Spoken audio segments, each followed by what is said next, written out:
Je voudrais vous parler de Philippe Lamblin. Philippe Lamblin, je l'ai connu bien évidemment dans ses fonctions de président de la Ligue des Hauts-de-France d'athlétisme.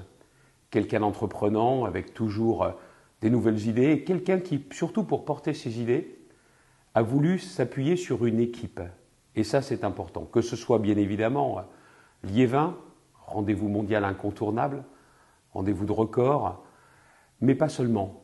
Ça a été la route du Louvre, ça a été des Urban Trails et encore dernièrement.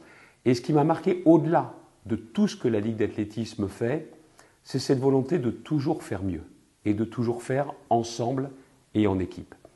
Le rayonnement aujourd'hui de l'athlétisme, c'est aussi un autre Philippe Lamblin. J'aurais parlé d'un Philippe Lamblin qui a épousé la cause de l'emploi, mais qui a épousé la cause de l'emploi dans la région, avec en plus le souhait de marier le sport et l'emploi. Et ça, encore une fois, il a été pionnier dans la France entière. Et puis Philippe est aussi devenu un ami.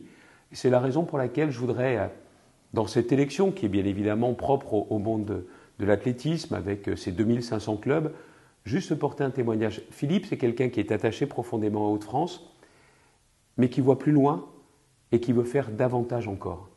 C'est quelqu'un qui sait qu'en matière de sport, même les disciplines individuelles sont forcément le résultat d'un travail d'équipe. Quelqu'un d'entreprenant, quelqu'un qui a l'esprit d'équipe chevillé au corps, quelqu'un qui cherche toujours à donner le meilleur de soi-même et qui cherche à rassembler. C'est le Philippe que je connais, c'est le Philippe Lamblin que vous connaissez certainement, peut-être d'autres pas encore, et c'est ce témoignage-là que je voulais apporter, celui que je veux apporter à un grand dirigeant, à quelqu'un qui saura voir les choses en grand pour l'athlétisme au niveau national, mais qui est aussi mon ami.